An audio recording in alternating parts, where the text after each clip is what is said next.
smooth appeals to racial, sexual, and religious chauvinism, to rabid nationalist fervor, are beginning not to work. Business of who I am and whether I'm good or bad or achieving or not, all that's learned along the way. Just a ride.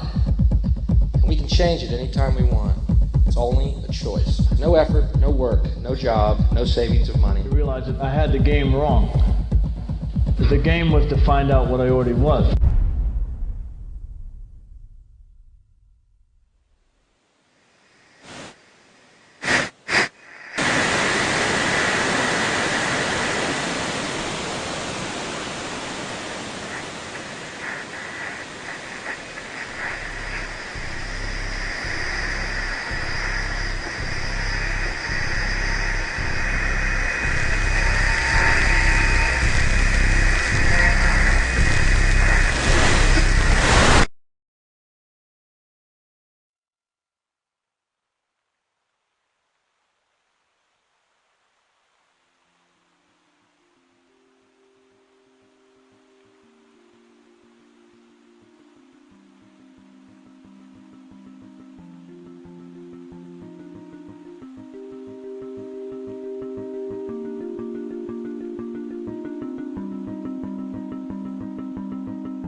We were saying how very important it is to bring about in the human mind the radical revolution. The crisis is a crisis in consciousness, a crisis that cannot anymore accept the old norms, the old patterns, the ancient traditions. And considering what the world is now, with all the misery, conflict, destructive brutality, aggression, and so on, man is still as he was. He's still brutal, violent, aggressive, acquisitive, competitive, and he has built a society along these lines.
Society today is composed of a series of institutions.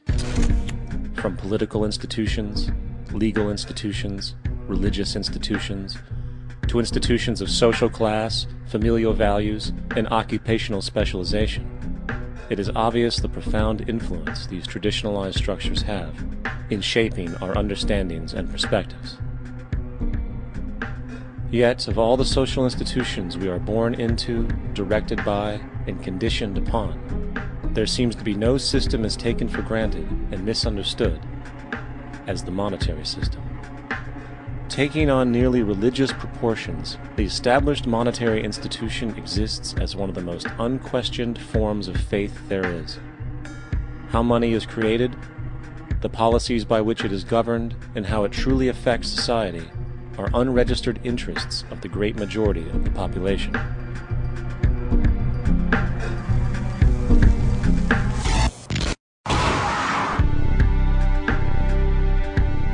In a world where 1% of the population owns 40% of the planet's wealth, in a world where 34,000 children die every single day from poverty and preventable diseases, and where 50% of the world's population lives on less than $2 a day, one thing is clear: something is very wrong.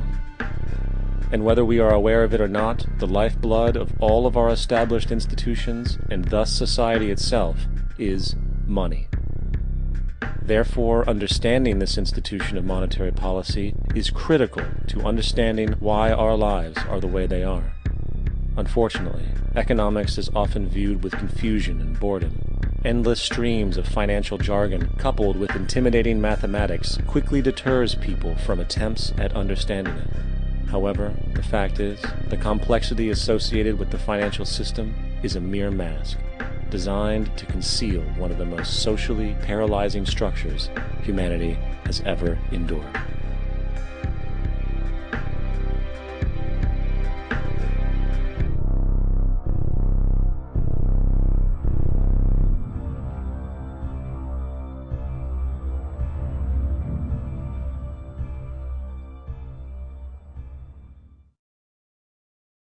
A number of years ago, the Central Bank of the United States, the Federal Reserve, produced a document entitled Modern Money Mechanics. This publication detailed the institutionalized practice of money creation as utilized by the Federal Reserve and the web of global commercial banks it supports. On the opening page, the document states its objective. The purpose of this booklet is to describe the basic process of money creation in a fractional reserve banking system. It then proceeds to describe this fractional reserve process through various banking terminology, a translation of which goes something like this. The United States government decides it needs some money, so it calls up the Federal Reserve and requests, say, $10 billion. The Fed replies, saying, sure, we'll buy $10 billion in government bonds from you. So the government takes some pieces of paper, paints some official-looking designs on them, and calls them treasury bonds. Then it puts a value on these bonds to the sum of $10 billion and sends them over to the Fed. In turn, the people at the Fed draw up a bunch of impressive pieces of paper themselves, only this time calling them Federal Reserve notes, also designating a value of $10 billion to the set. The Fed then takes these notes and trades them for the bonds. Once this exchange is complete, the government then takes the $10 billion in Federal Reserve notes and deposits it into a bank account. And upon this deposit, the paper notes officially become legal tender money, adding $10 billion to the U.S. money supply. And there it is. $10 billion in new money has been created. Of course, this example is a generalization, for, in reality, this transaction would occur electronically, with no paper used at all. In fact, only 3% of the U.S. money supply exists in physical currency. The other 97% essentially exists in computers alone. Now, government bonds are, by design, instruments of debt, and when the Fed purchases these bonds, with money it essentially created out of thin air, the government is actually promising to pay back that money to the Fed. In other words, the money was created out of debt. This mind-numbing paradox of how money or value can be created out of debt or a liability will become more clear as we further this exercise. So, the exchange has been made and now $10 billion sits in a commercial bank account. Here's where it gets really interesting. For as based on the fractional reserve practice, that $10 billion deposit instantly becomes part of the bank's reserves, just as all deposits do. And regarding reserve requirements, as stated in modern money mechanics, a bank must maintain legally required reserves equal to a prescribed percentage of its deposits. It then quantifies this by stating, under current regulations, the reserve requirement against most transaction accounts is 10%. This means that with a $10 billion deposit, 10% or $1 billion is held as the required reserve, while the other $9 billion is considered an excessive reserve and can be used as the basis for new loans. Now, it is logical to assume that this $9 billion is literally coming out of the existing $10 billion deposit. However, this is actually not the case. What really happens is that the $9 billion is simply created out of thin air on top of the existing $10 billion deposit. This is how the money supply is expanded. As stated in modern money mechanics, of course they, the banks, do not really pay out loans from the money they receive as deposits. If they did this, no additional money would be created. What they do when they make loans is to accept promissory notes, loan contracts, in exchange for credits, money, to the borrower's transaction accounts. In other words, the $9 billion can be created out of nothing simply because there is a demand for such a loan and that there is a $10 billion deposit to satisfy the reserve requirements. Now, let's assume that somebody walks into this bank and borrows the newly available $9 billion. They will then most likely take that money and deposit it into their own bank account. The process then repeats, for that deposit becomes part of the bank's reserves. 10% is isolated, and in turn 90% of the $9 billion, or $8.1 billion, is now available as newly created money for more loans. And of course, that 8.1 can be loaned out and redeposited, creating an additional 7.2 billion, to 6.5 billion, to 5.9 billion, etc. This deposit money creation loan cycle can technically go on to infinity. The average mathematical result is that about $90 billion can be created on top of the original $10 billion. In other words, for every deposit that ever occurs in the banking system, about 9 times that amount can be created out of thin air. Money jitters. Ask the obliging Bank of America for a jar of soothing instant money, M-O-N-E-Y, in the form of a convenient personal loan. So, now that we understand how money is created by this fractional reserve banking system, a logical yet elusive question might come to mind. What is actually giving this newly created money value? The answer? The money that already exists. The new money essentially steals value from the existing money supply. For the total pool of money is being increased irrespective to demand for goods and services. And as supply and demand finds equilibrium, prices rise, diminishing the purchasing power of each individual dollar. This is generally referred to as inflation, and inflation is essentially a hidden tax on the public. What is the advice that you generally get? And that is inflate the currency. They don't say debase the currency. They don't say devalue the currency. They don't say cheat the people who are saved. They say lower the interest rates. The real deception is when we distort the value of money. When we create money out of thin air, we have no savings, yet there's so-called capital. So my question boils down to this. How in the world can we expect to solve the problems of inflation, that is, the increase in the supply of money, with more inflation? Of course, it can't. The fractional reserve system of monetary expansion is inherently inflationary. For the act of expanding the money supply, without there being a proportional expansion of goods and services in the economy, will always debase a currency. In fact, a quick glance at the historical values of the US dollar versus the money supply reflects this point definitively, for the inverse relationship is obvious.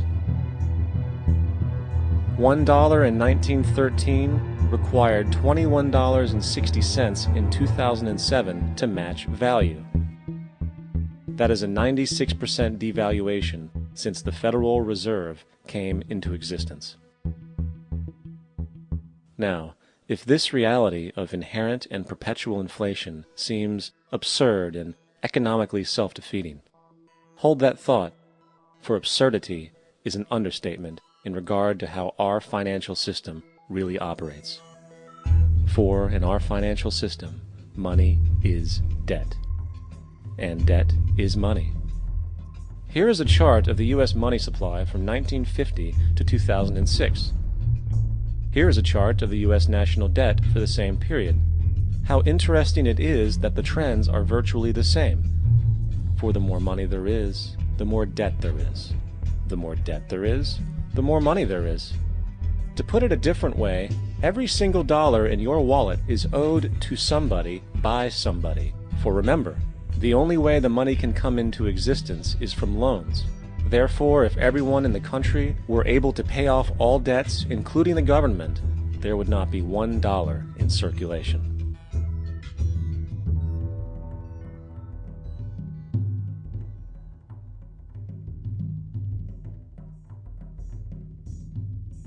In fact, the last time in American history the national debt was completely paid off was in 1835, after President Andrew Jackson shut down the central bank that preceded the Federal Reserve. In fact, Jackson's entire political platform essentially revolved around his commitment to shut down the central bank, stating at one point, "The bold efforts the present bank has made to control the government are but premonitions of the fate that awaits the American people, should they be deluded into a perpetuation of this institution or the establishment of another like it." Unfortunately, his message was short-lived, and the international bankers succeeded to install another central bank in 1913, the Federal Reserve. And as long as this institution exists, perpetual debt is guaranteed. Now, so far we have discussed the reality that money is created out of debt, through loans.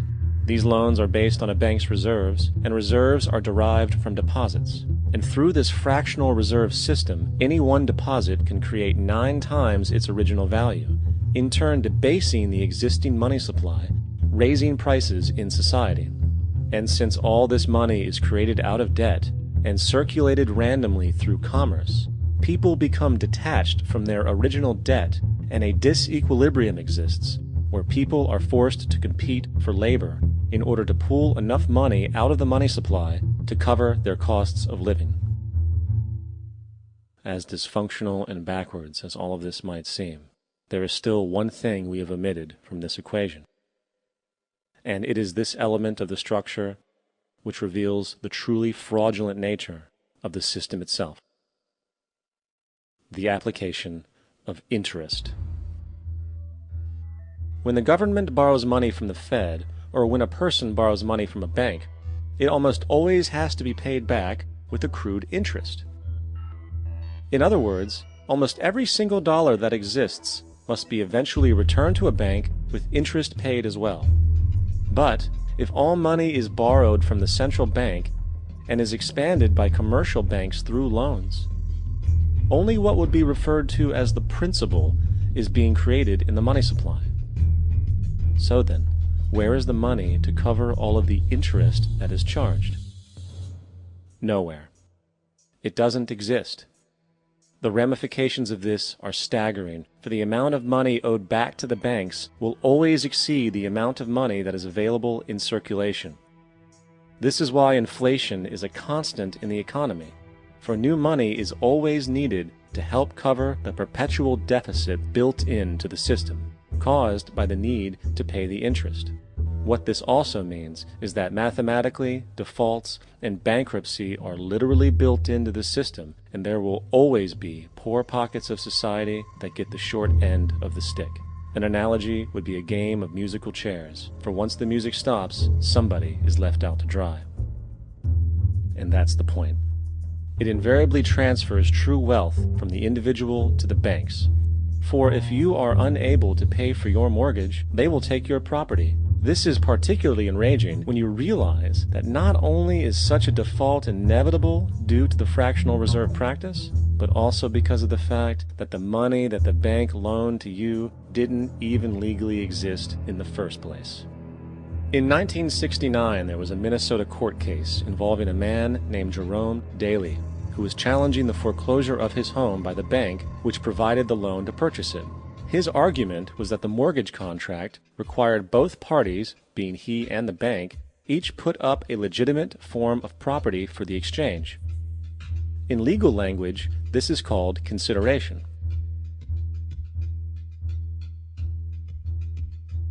Mr. Daly explained that the money was, in fact, not the property of the bank, for it was created out of nothing as soon as the loan agreement was signed. Remember what modern money mechanics stated about loans? What they do when they make loans is to accept promissory notes in exchange for credits. Reserves are unchanged by the loan transactions, but deposit credits constitute new additions to the total deposits of the banking system. In other words, the money doesn't come out of their existing assets. The bank is simply inventing it, putting up nothing of its own except for a theoretical liability on paper. As the court case progressed, the bank's president, Mr. Morgan, took the stand, and in the judge's personal memorandum, he recalled that the plaintiff, bank's president, admitted that, in combination with the Federal Reserve Bank, did create the money and credit upon its books by bookkeeping entry. The money and credit first came into existence when they created it. Mr. Morgan admitted that no United States law or statute existed which gave him the right to do this. A lawful consideration must exist and be tendered to support the note. The jury found that there was no lawful consideration, and I agree. He also poetically added, only God can create something of value out of nothing. And upon this revelation, the court rejected the bank's claim for foreclosure, and Daly kept his home. The implications of this court decision are immense.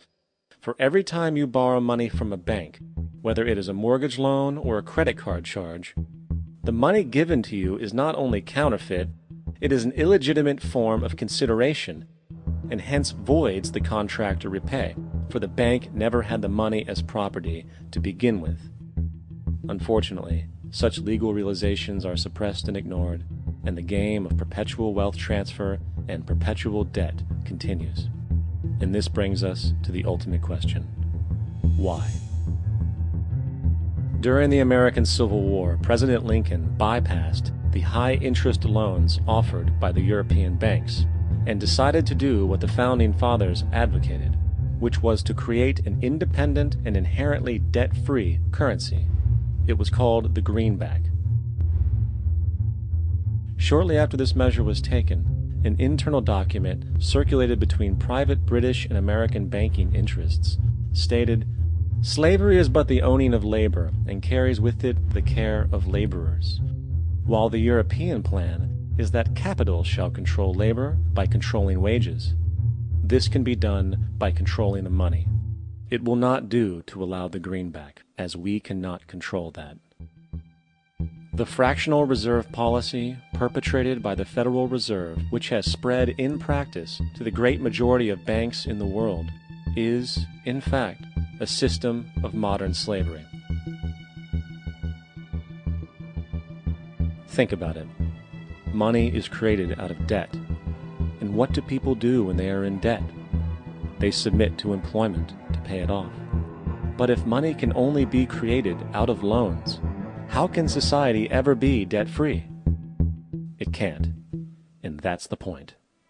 And it is the fear of losing assets coupled with the struggle to keep up with the perpetual debt and inflation inherent in the system, compounded by the inescapable scarcity within the money supply itself, created by the interest that can never be repaid, that keeps the wage slave in line, running on the hamster wheel with millions of others, in effect powering an empire that truly benefits only the elite at the top of the pyramid.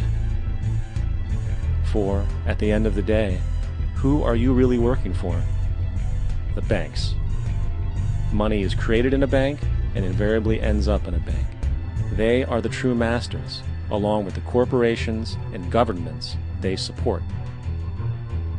Physical slavery requires people to be housed and fed. Economic slavery requires people to feed and house themselves. It is one of the most ingenious scams for social manipulation ever created, and at its core, it is an invisible war against the population. Debt is the weapon used to conquer and enslave societies, and interest is its prime ammunition. And as the majority walks around oblivious to this reality, the banks, in collusion with governments and corporations, continue to perfect and expand their tactics of economic warfare, spawning new bases, such as the World Bank and International Monetary Fund, while also inventing a new type of soldier, the birth of the economic hitman.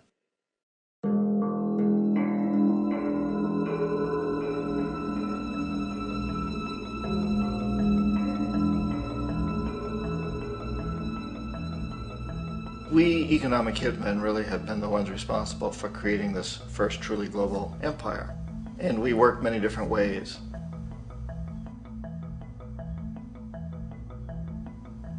But perhaps the most common is that we will identify a country that has resources our corporations covet, like oil, and then arrange a huge loan to that country from the World Bank or one of its sister organizations.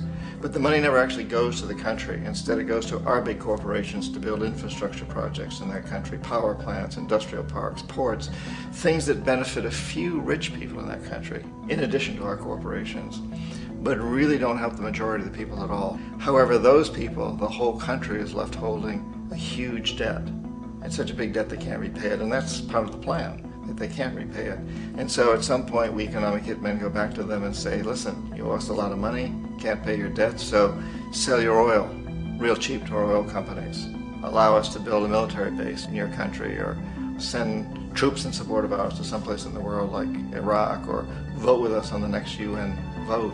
To have their electric utility company privatized and their water and sewage system privatized and sold to U.S. corporations or other multinational corporations. So there was that whole mushrooming thing, and it's so typical of the way the IMF and the World Bank work, that you put a country in debt, it's such a big debt it can't pay it, and then you offer to refinance that debt and pay even more interest.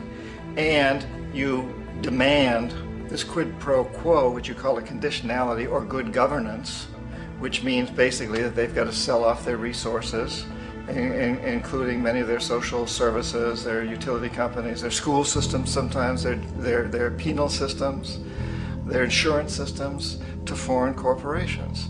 So it's a double, triple, quadruple whammy. The precedent for economic hitmen really began back in the early 50s when democratically elected Mossadegh, who was elected in Iran. He was considered to be the hope for democracy in the Middle East and around the world. He was Time Magazine's Man of the Year. But one of the things that he'd run on and began to implement was the idea that foreign oil companies needed to pay the Iranian people a lot more for the oil that they were taking out of Iran. The Iranian people should benefit from their own oil. Strange policy.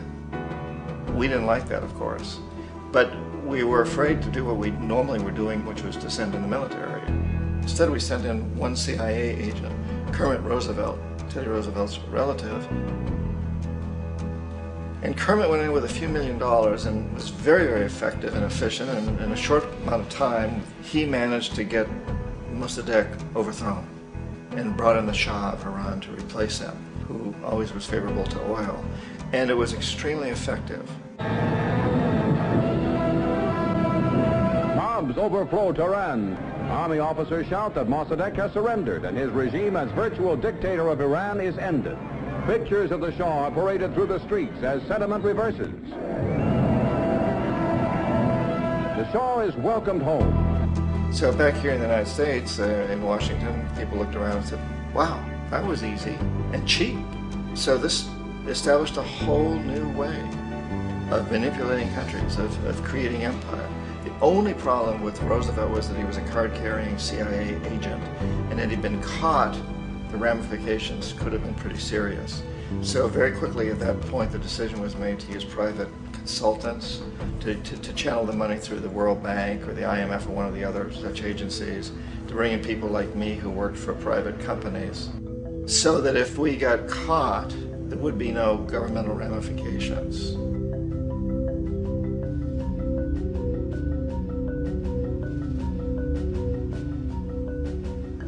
When Arbenz became president of Guatemala, the country was very much under the thumbs of United Fruit Company, the big international corporations. And Arbenz ran on this ticket that says, you know, we want to get the land back to the people. And once he took power, he was implementing policies that would do exactly that, give land rights back to the people. United Fruit didn't like that very much. And so they hired a public relations firm, launched a huge campaign in the United States to convince the United States people, the citizens of the United States, and the press of the United States, and the Congress of the United States, that Arbenz was a Soviet puppet, and that if we allowed him to stay in power, the Soviets would have a foothold in this hemisphere. And that at that point in time was a huge fear on everybody's mind, the Red Terror, the Communist Terror. And so, to make a long story short, out of this public relations campaign came a commitment on the part of the CIA and the military to take this man out. And in fact, we did. We sent in planes, we sent in soldiers, we sent in jackals, we sent everything in to take him out, and did take him out. And as soon as he was removed from office, the new guy that took over after him basically reinstated everything to the big international corporations, including United Fruit.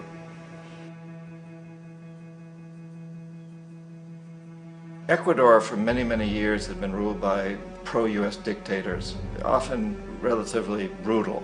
Then it was decided that they were going to have a truly democratic election. Jaime Roldos ran for office, and his main goal, he said, as president would be to make sure that Ecuador's resources were used to help the people.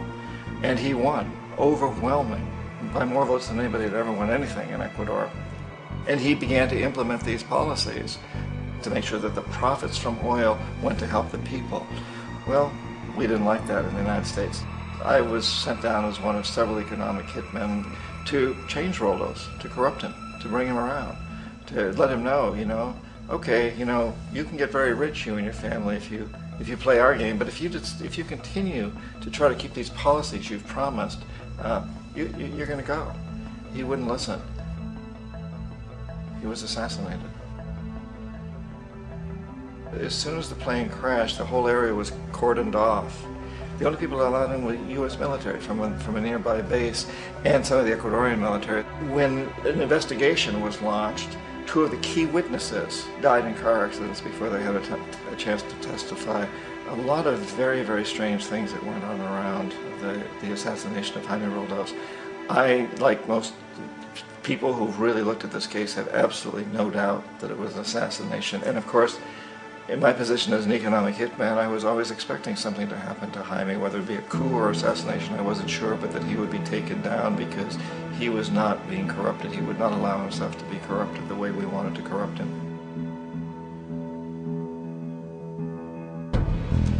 Omar Torrijos, president of Panama, was, one of my favorite people. I really, really liked him. He was very charismatic. He was a guy who really wanted to help his country. And when I tried to bribe him or corrupt him, he said, look, John, he called me Juanito. He said, look, Juanito, I don't need the money. What I really need is for my country to be treated fairly. I need for the United States to repay the debts that you owe my people for all the destruction you've done here. I need to be in a position where I can help other Latin American countries win their independence and be free of this terrible presence from the north that you people are exploiting us so badly. I need to have the Panama Canal back in the hands of the Panamanian people. That's what I want. And so, leave me alone. Don't try to bribe me. It was 1981, and in May, Jaime Roldos was assassinated. And Omar was very aware of this. Torrijos got his family together and he said, I'm probably next, but it's okay because I've done what I came here to do. I've renegotiated the canal. The canal will now be in our hands. He just finished negotiating the treaty with Jimmy Carter. In June of that same year, just a couple of months later, he also went down in an airplane crash, which there's no question was executed by CIA-sponsored jackals. Tremendous amount of evidence that one of Torrijos' security guards handed him at the last moment as he was getting on the plane a tape recorder, a small tape recorder that contained a bomb.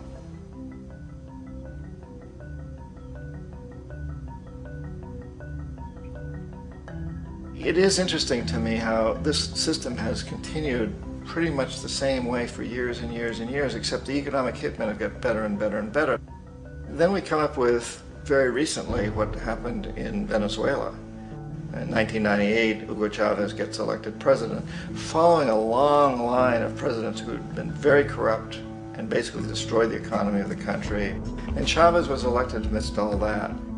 Chavez stood up to the United States, and he's done it primarily demanding that Venezuelan oil be used to help the Venezuelan people. Well, we didn't like that in the United States. So in 2002, a coup was staged, which there's no question in my mind, and most other people's minds, that the CIA was behind that coup.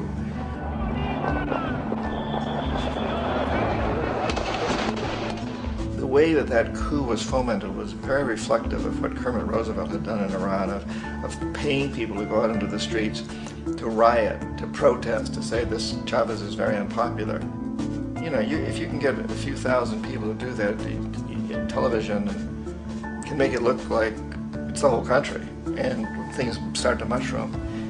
Except in the case of Chavez, he was smart enough, and the people were so strongly behind him that they overcame it, which was a phenomenal moment in the history of Latin America.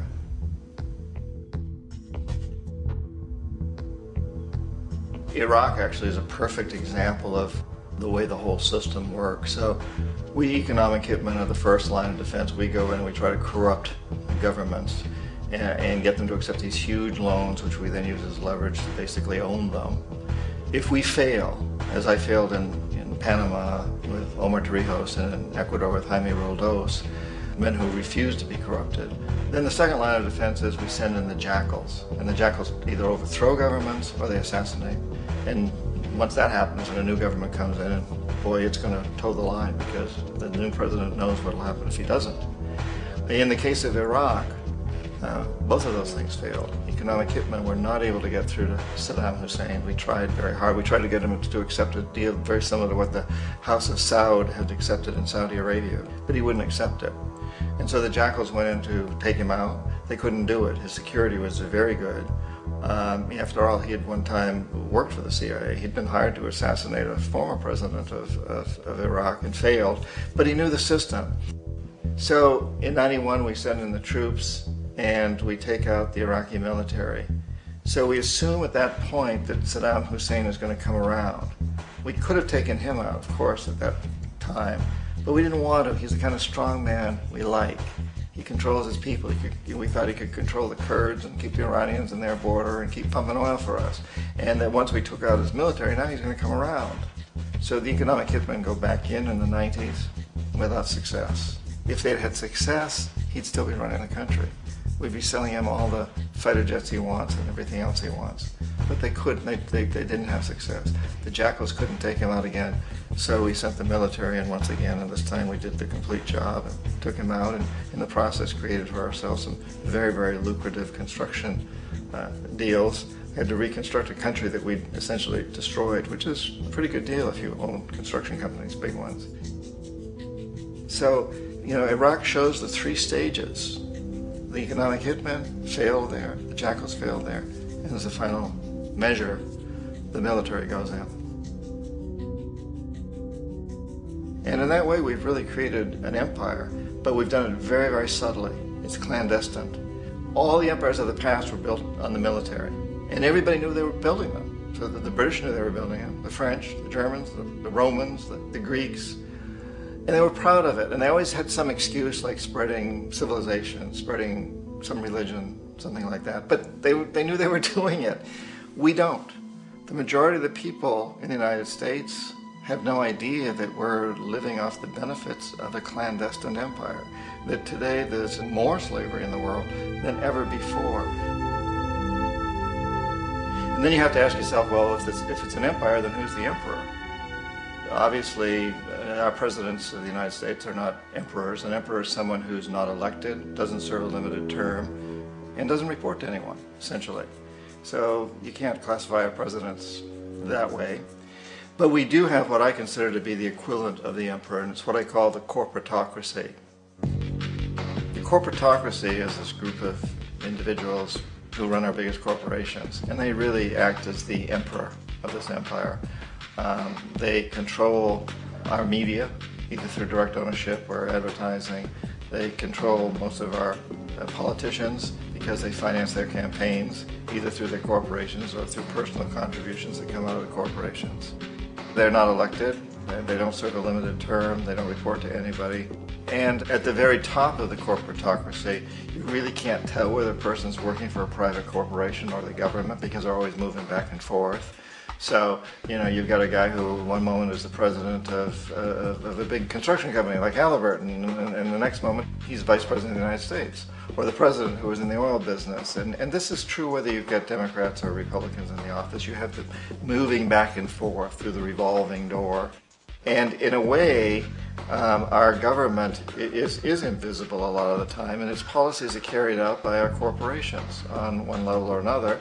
And then again, the policies of the government are basically forged by the corporatocracy and then presented to the government. They become government policy. So it's an incredibly cozy relationship.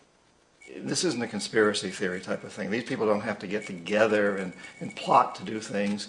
They all basically work under one primary assumption, and that is that they must maximize profits regardless of the social and environmental costs.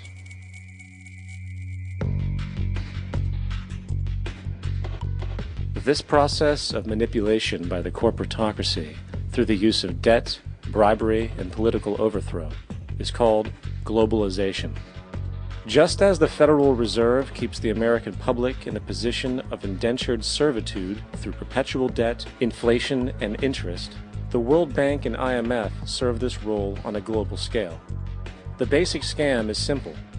Put a country in debt either by its own indiscretion or through corrupting the leader of that country, then impose conditionalities or structural adjustment policies, often consisting of the following. Currency devaluation. When the value of a currency drops, so does everything valued in it. This makes indigenous resources available to predator countries at a fraction of their worth. Large funding cuts for social programs. These usually include education and healthcare, compromising the well-being and integrity of the society, leaving the public vulnerable to exploitation. Privatization of state-owned enterprises. This means that socially important systems can be purchased and regulated by foreign corporations for profit. For example, in 1999, the World Bank insisted that the Bolivian government sell the public water system of its third largest city to a subsidy of the U.S. corporation Bechtel. As soon as this occurred, water bills for the already impoverished local residents skyrocketed. It wasn't until after a full-blown revolt by the people that the Bechtel contract was nullified. Then there is trade liberalization, or the opening up of the economy through removing any restrictions on foreign trade. This allows for a number of abusive economic manifestations, such as transnational corporations bringing in their own mass-produced products, undercutting the indigenous production and ruining local economies. An example is Jamaica, which, after accepting loans and conditionalities from the World Bank, lost its largest cash crop markets due to competition with Western imports. Today, countless farmers are out of work, for they are unable to compete with the large corporations. Another variation is the creation of numerous, seemingly unnoticed, unregulated, inhumane sweatshop factories, which take advantage of the imposed economic hardship. Additionally, due to production deregulation, environmental destruction is perpetual, as a country's resources are often exploited by the indifferent corporations while outputting large amounts of deliberate pollution. The largest environmental lawsuit in the history of the world today is being brought on behalf of 30,000 Ecuadorian Amazonian people against Texaco, which is now owned by Chevron. So today it's against Chevron, but for activities conducted by Texaco. Estimated to be more than 18 times what the Exxon Valdez dumped into the coast of Alaska. In the case of Ecuador, it wasn't an accident. The oil companies did it intentionally. They knew they were doing it to save money out there rather than arranging for proper disposal. Furthermore, a cursory glance at the performance record of the World Bank reveals that the institution, which publicly claims to help poor countries develop and alleviate poverty, has done nothing but increase poverty and the wealth gap, while corporate profits soar. In 1960, the income gap between the fifth of the world's people in the richest countries versus the fifth in the poorest countries was 30 to 1. By 1998, it was 74 to 1. While global GNP rose 40% between 1970 and 1985, those in poverty actually increased by 17%. While from 1985 to 2000, those living on less than $1 a day increased by 18%. Even the Joint Economic Committee of the U.S. Congress admitted that there is a mere 40% success rate of all World Bank projects. In the late 1960s, the World Bank intervened in Ecuador with large loans.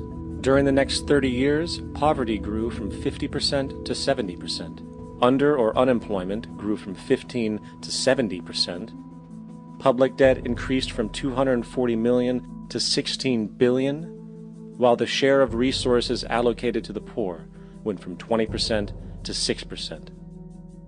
In fact, by the year 2000, 50% of Ecuador's national budget had to be allocated for paying its debts.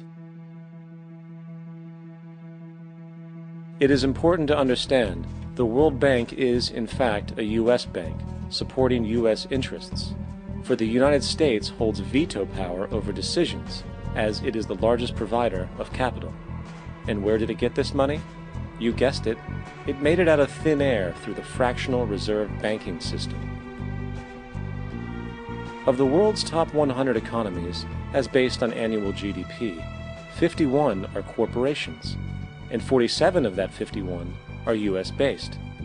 Walmart, General Motors, and Exxon are more economically powerful than Saudi Arabia, Poland, Norway, South Africa, Finland, Indonesia, and many others.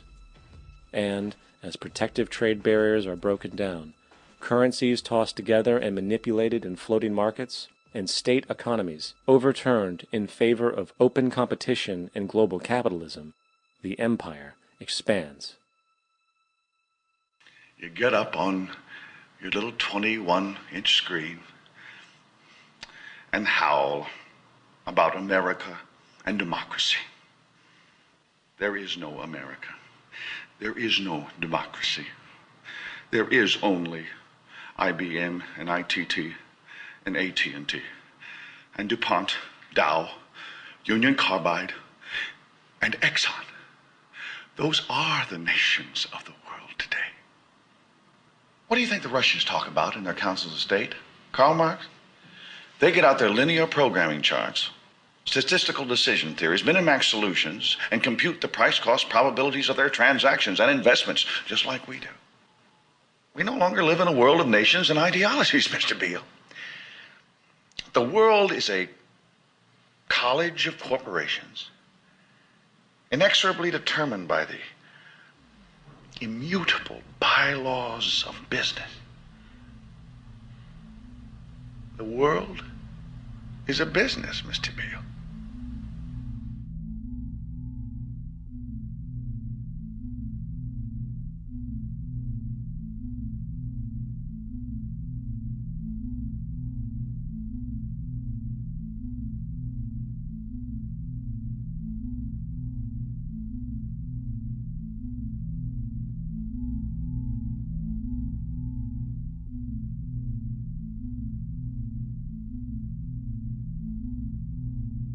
The world is being taken over by a handful of business powers who dominate the natural resources we need to live while controlling the money we need to obtain these resources.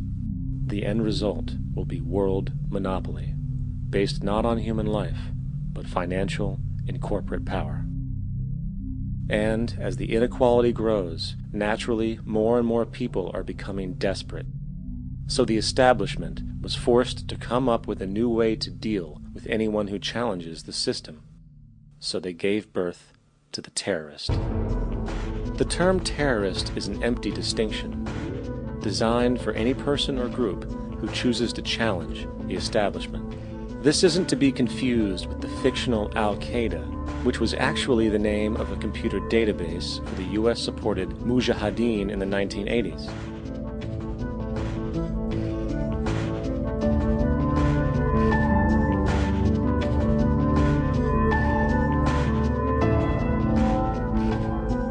In 2007, the Department of Defense received $161.8 billion for the so-called global war on terrorism. According to the National Counterterrorism Center, in 2004, roughly 2,000 people were killed internationally due to supposed terrorist acts.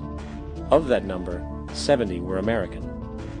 Using this number as a general average, which is extremely generous, it is interesting to note that twice as many people die from peanut allergies a year than from terrorist acts.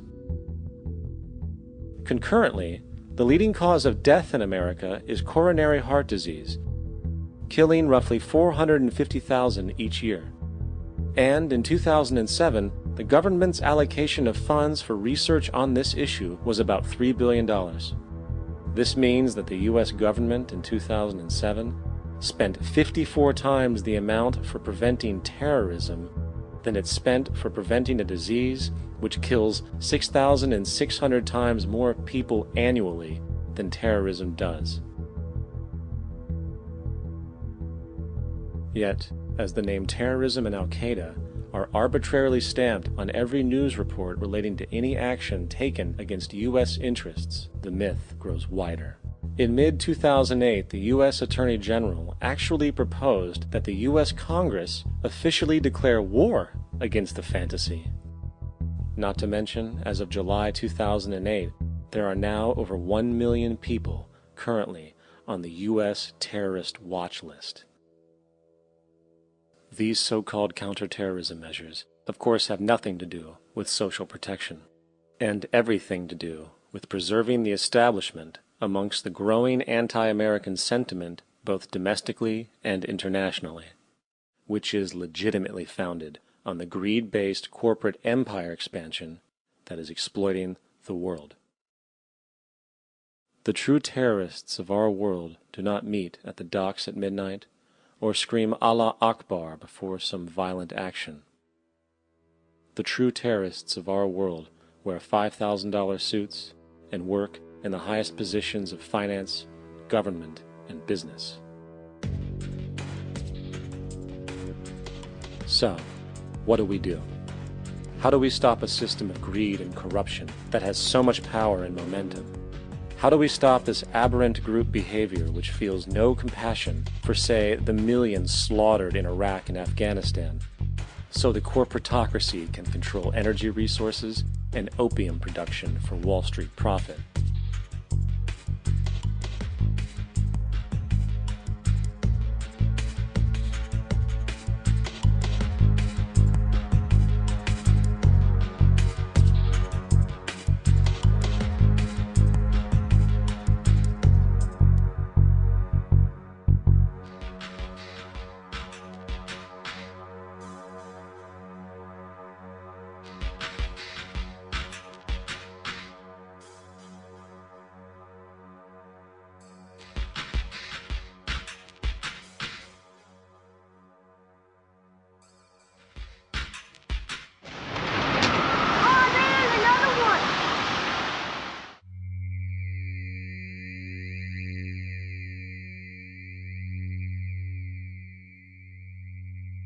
How do we stop a system of greed and corruption that condemns poor populations to sweatshop slavery for the benefit of Madison Avenue? Or that engineers false flag terror attacks for the sake of manipulation? Or that generates built-in modes of social operation which are inherently exploitative? Or that systematically reduces civil liberties and violates human rights in order to protect itself from its own shortcomings? How do we deal with the numerous covert institutions, such as the Council on Foreign Relations, the Trilateral Commission, and the Bilderberg Group, and other undemocratically elected groups which, behind closed doors, collude to control the political, financial, social, and environmental elements of our lives? In order to find the answer, we must first find the true underlying cause. For the fact is, the selfish, corrupt, power, and profit-based groups are not the true source of the problem. They are symptoms.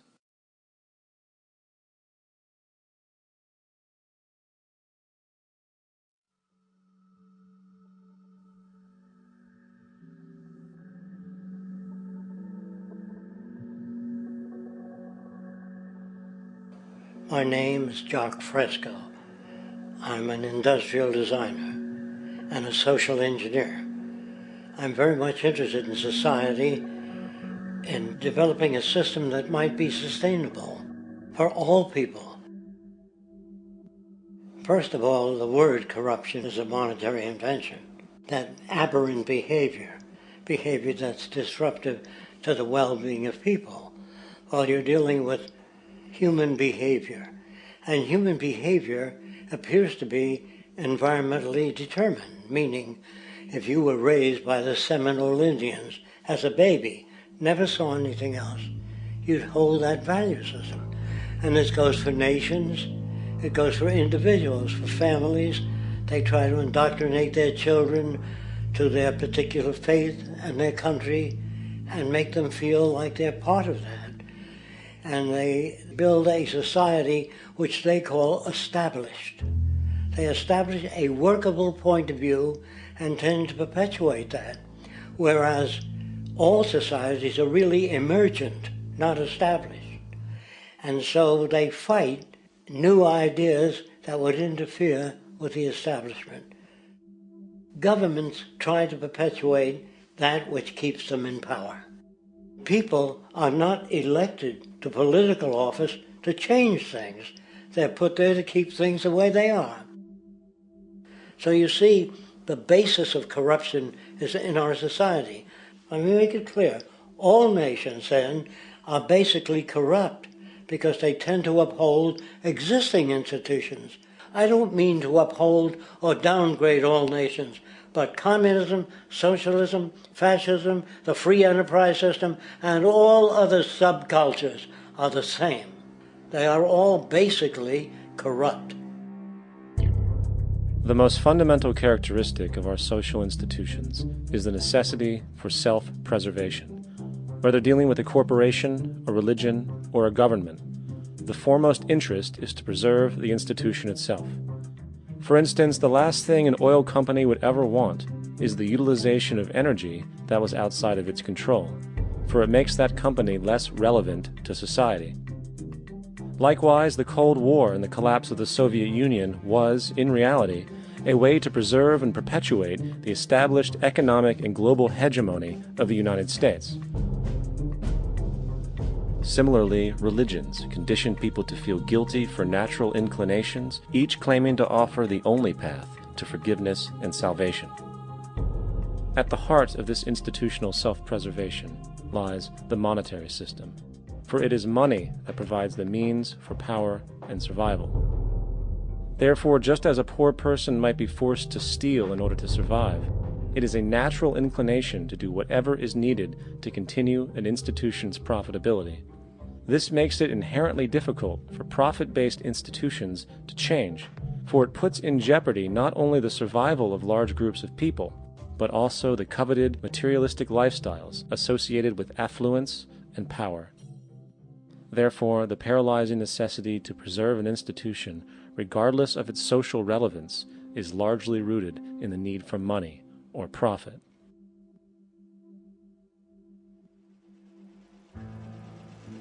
What's in it for me is why people think.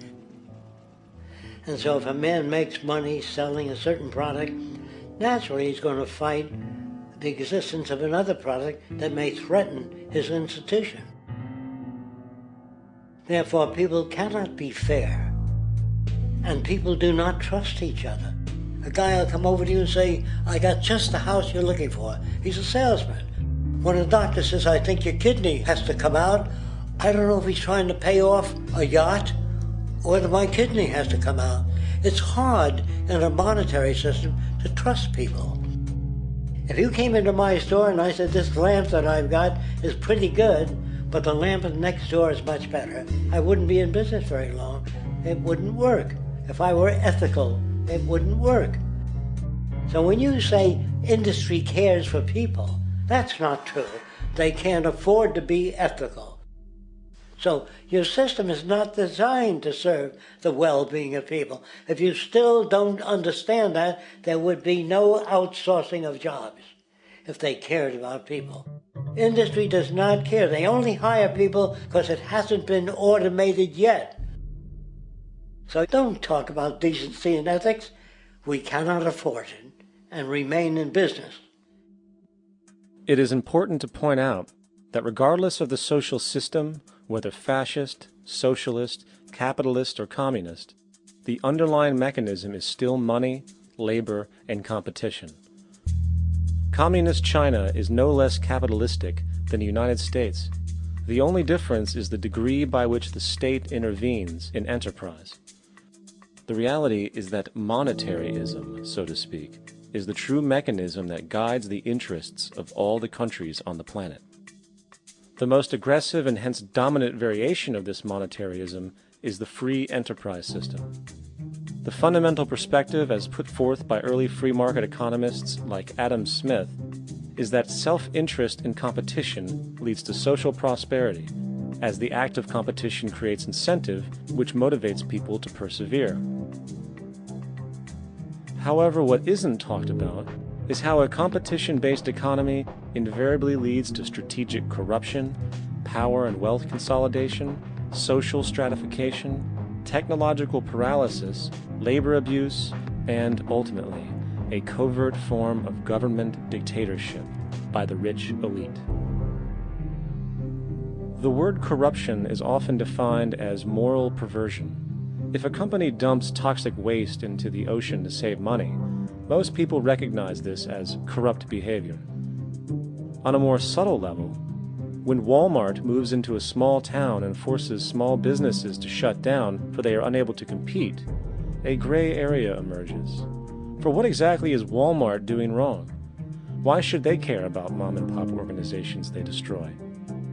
Yet, even more subtly, when a person gets fired from their job because a new machine has been created which can do the work for less money, people tend to just accept that as the way it is, not seeing the inherent, corrupt inhumanity of such an action. Because the fact is, whether it is dumping toxic waste, having a monopoly enterprise, or downsizing the workforce, the motive is the same: profit. They are all different degrees of the same self-preserving mechanism, which always puts the well-being of people second to monetary gain. Therefore, corruption is not some byproduct of monetaryism. It is the very foundation.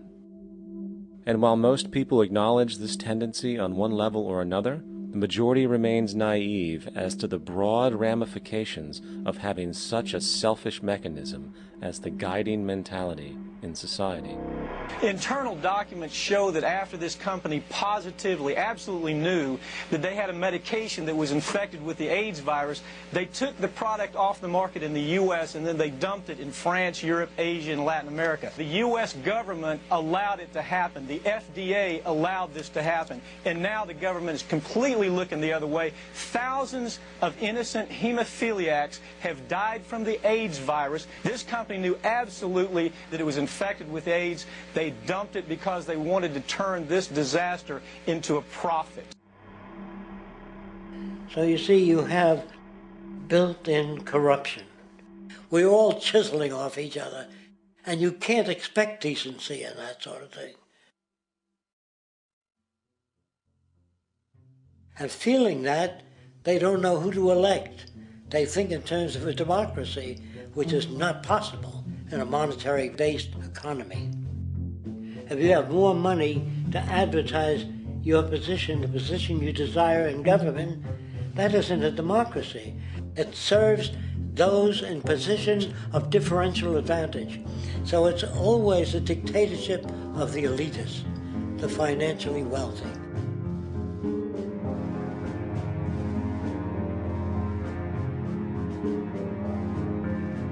It is an interesting observation to note how seemingly unknown personalities magically appear on the scene as presidential candidates. Then, before you know it, somehow you are left to choose from a small group of extremely wealthy people who suspiciously have the same broad social view. Obviously, it's a joke. The people placed on the ballot are done so because they have been pre-decided to be acceptable by the established financial powers who actually run the show.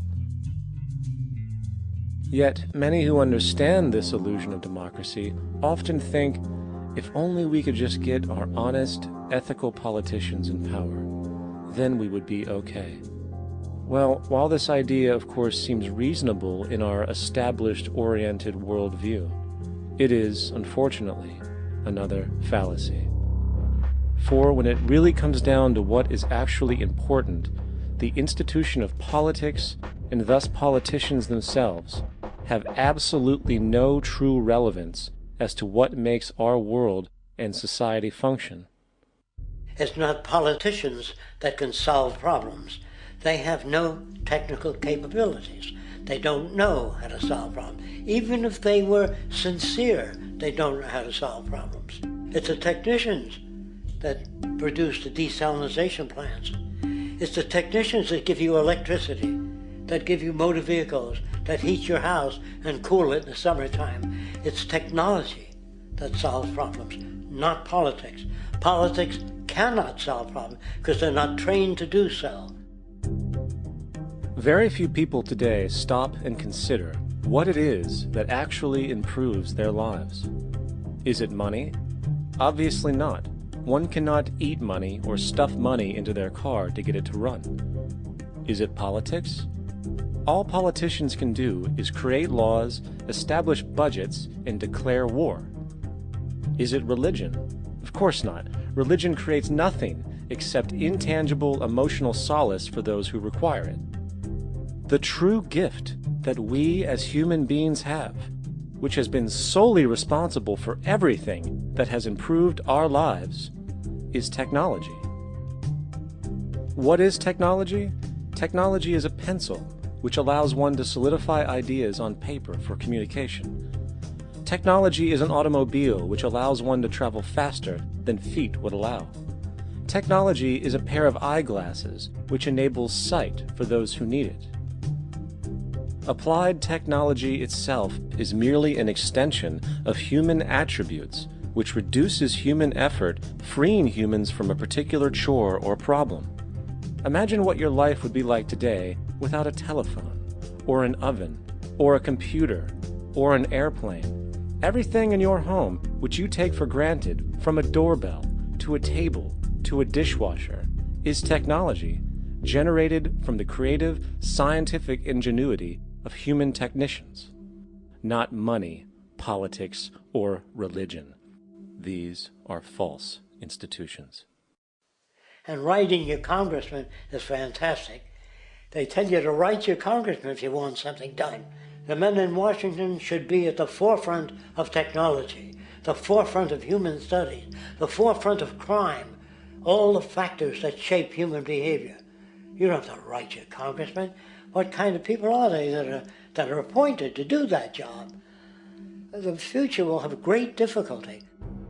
And the question that's raised by politicians is, how much will a project cost? The question is not how much will it cost. Do we have the resources? And we have the resources today to house everyone, build hospitals all over the world, build schools all over the world, the finest equipment and labs for teaching and doing medical research. So you see, we have all that, but we're in a monetary system. And in a monetary system, there's profit. And what is the fundamental mechanism that drives the profit system besides self-interest? What is it exactly that maintains that competitive edge at its core? Is it high efficiency and sustainability? No, that isn't part of their design. Nothing produced in our profit-based society is even remotely sustainable or efficient. If it was, there wouldn't be a multi-million-dollar-a-year service industry for automobiles, nor would the average lifespan for most electronics be less than 3 months before they're obsolete. Is it abundance? Absolutely not. Abundance, as based on the laws of supply and demand, is actually a negative thing. If a diamond company finds 10 times the usual amount of diamonds during their mining, it means the supply of diamonds has increased, which means the cost and profit per diamond drops. The fact is, efficiency, sustainability, and abundance are enemies of profit. To put it into a word, it is the mechanism of scarcity that increases profits. What is scarcity? Based on keeping products valuable. Slowing up production on oil raises the price. Maintaining scarcity of diamonds keeps the price high. They burn diamonds at the Kimberley diamond mines. They made a carbon that keeps the price up. So then, what does it mean for society when scarcity, either produced naturally or through manipulation, is a beneficial condition for industry.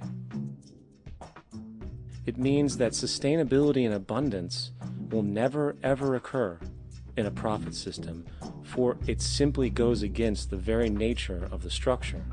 Therefore, it is impossible to have a world without war or poverty. It is impossible to continually advance technology to its most efficient and productive states. And, most dramatically, it is impossible to expect human beings to behave in truly ethical or decent ways.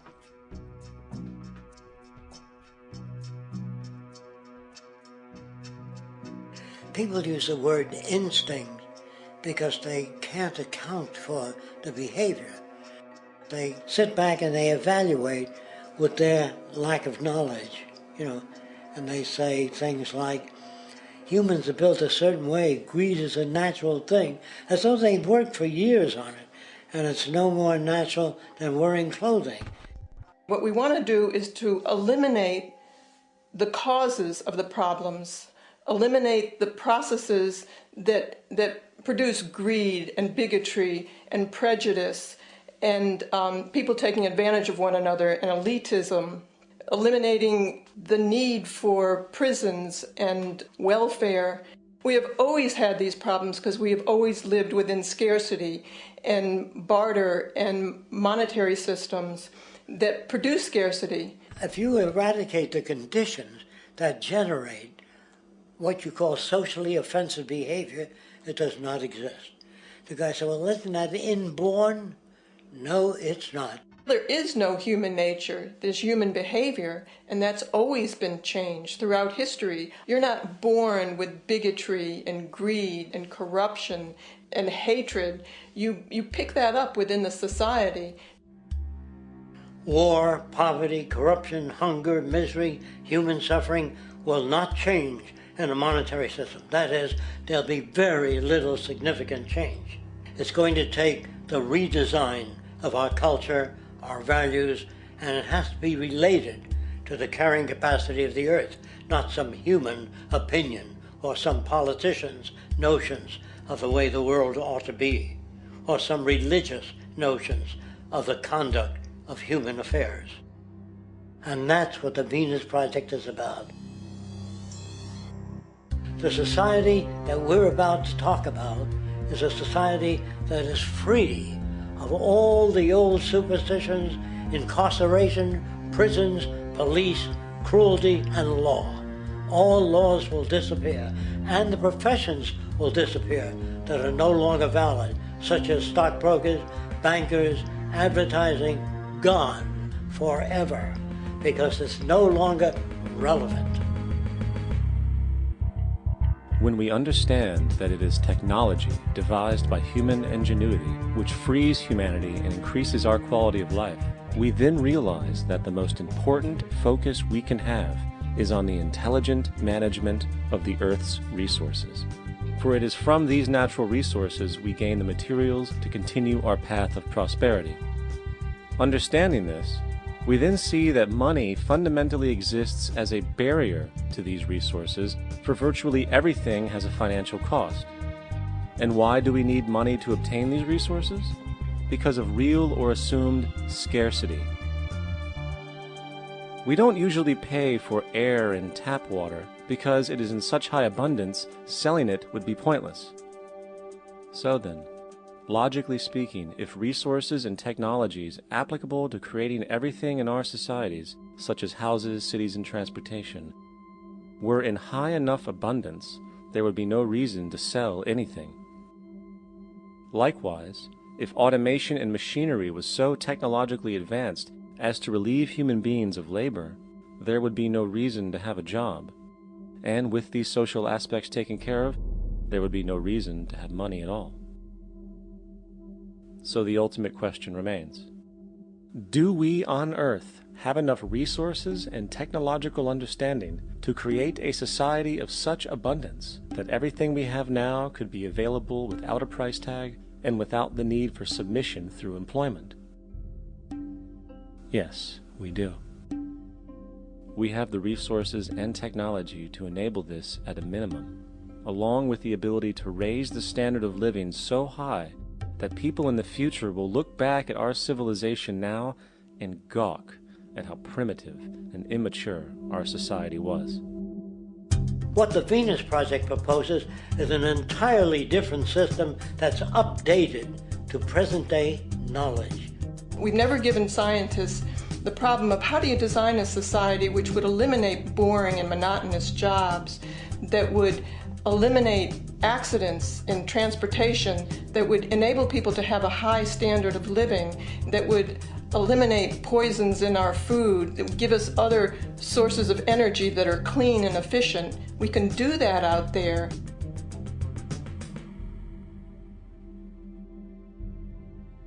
The major difference between a resource-based economy and a monetary system is that a resource-based economy is really concerned with people and their well-being, where a monetary system has become so distorted that the concerns of the people are really secondary, if they're there at all. The products that are turned out are for how much money you can get. If there is a problem in society and you can't earn money from solving that problem, then it won't be done. The resource-based economy is really not close to anything that's been tried. And with all our technology today, we can create abundance. It could be used to improve everyone's lifestyle. Abundance all over the world if we use our technology wisely and maintain the environment. It's a very different system, and it's very hard to talk about because the public is not that well enough informed as to the state of technology.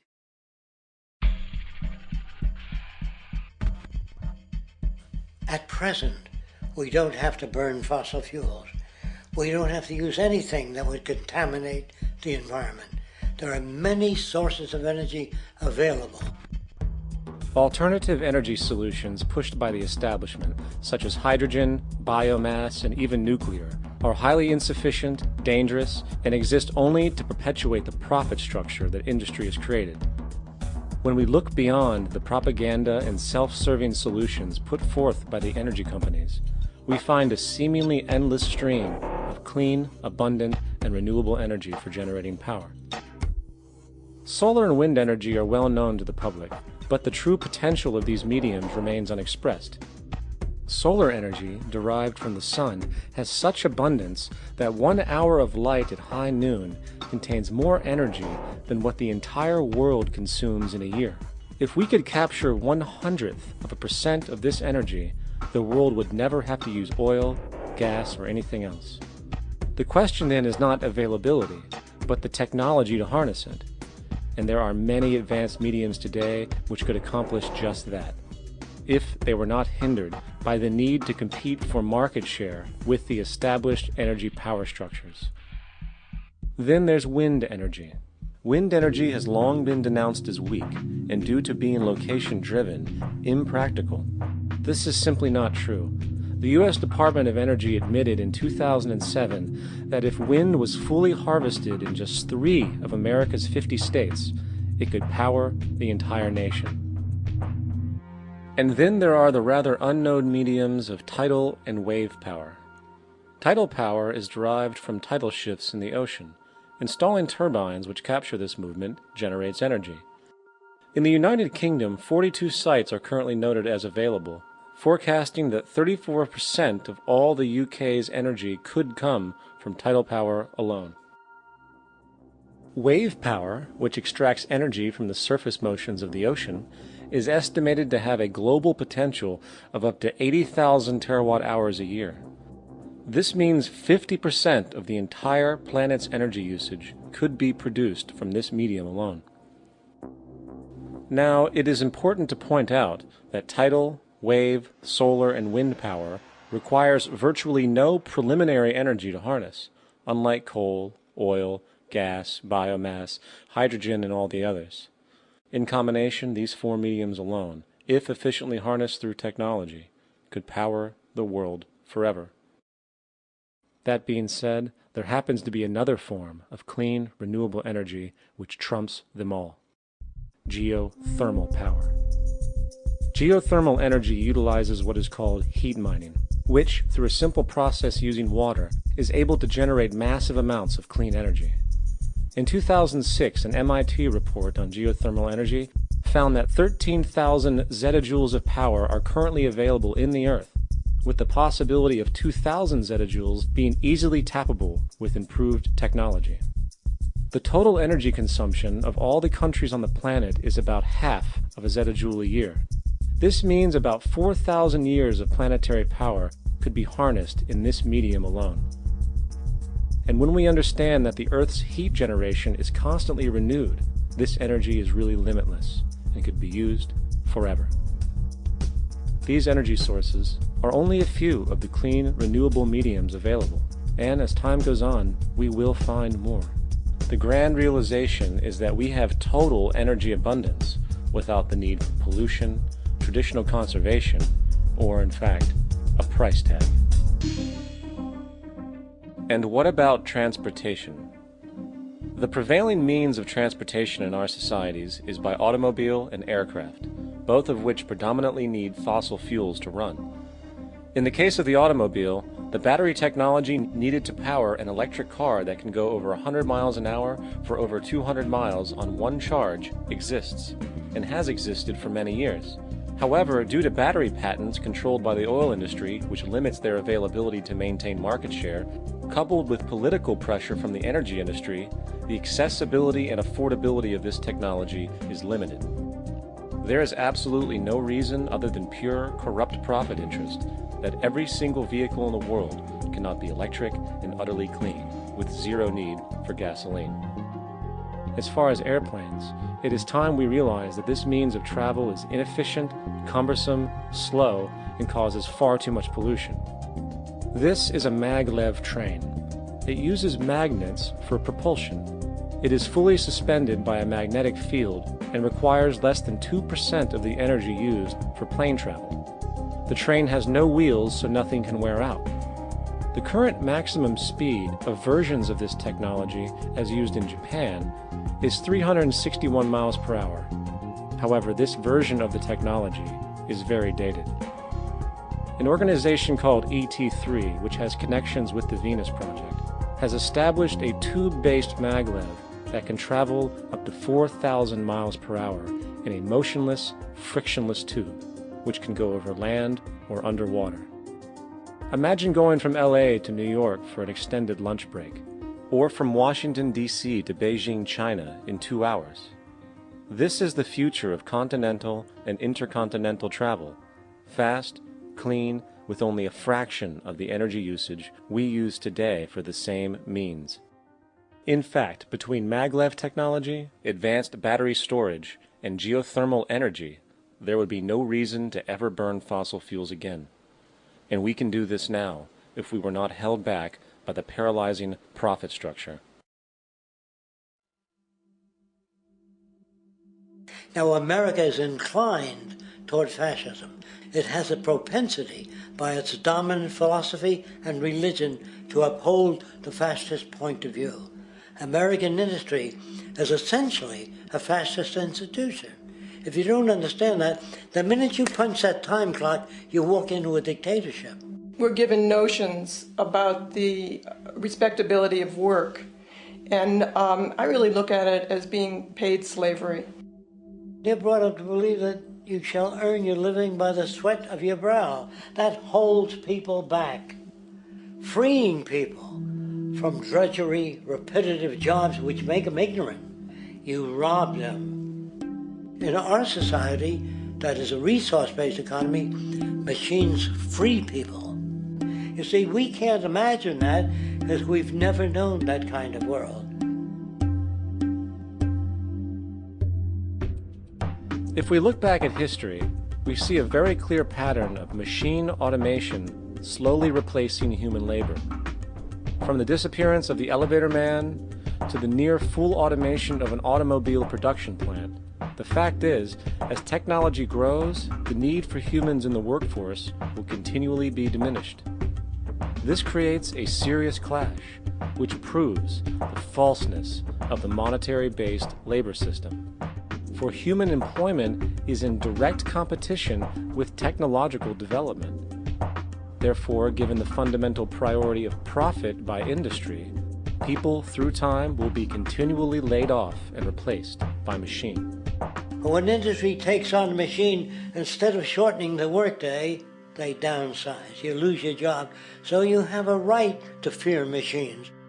In a high-technology, resource-based economy, it is conservative to say that about 90% of all current occupations could be phased out by machines, freeing humans to live their life without servitude, for this is the point of technology itself.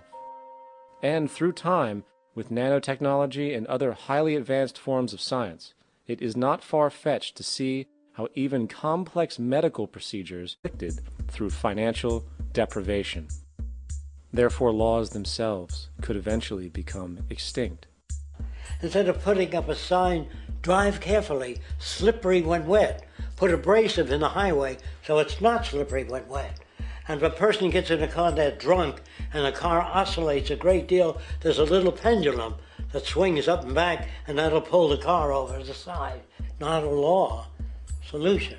Put sonar and radar in automobiles so they can't hit one another. Man-made laws are attempts to deal with occurring problems, and not knowing how to solve them, they make a law.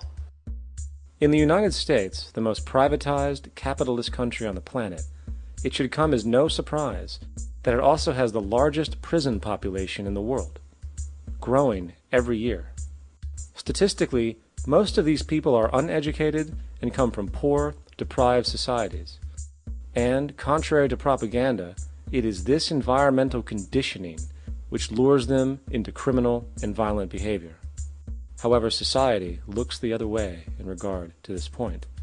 The legal and prison systems are just more examples of how our society avoids examining the root causes of behavior. Billions are spent each year on prisons and police, while only a fraction is spent on programs for poverty, which is one of the most fundamental variables responsible for crime to begin with. And as long as we have an economic system which prefers and in fact creates scarcity and deprivation, crime will never go away.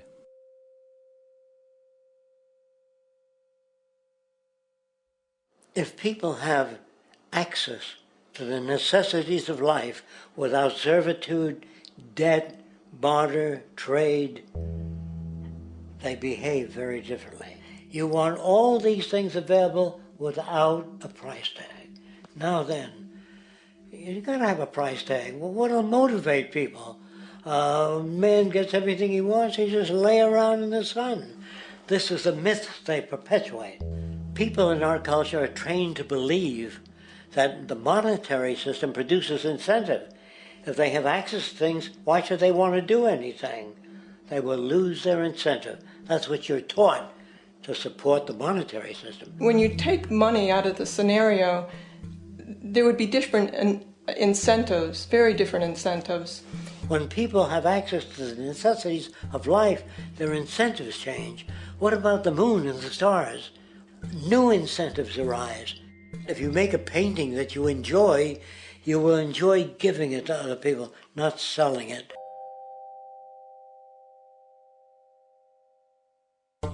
I think most of the education that I've seen today is essentially producing a person for a job. It's very specialized. They're not generalists. People don't know a lot about a lot of different subjects. I don't think you could get people to go to war if they knew a lot about a lot of things. I think education is mostly rote, and they're not taught how to solve problems. They're not given the tools emotionally or within their own field of how to do critical thinking.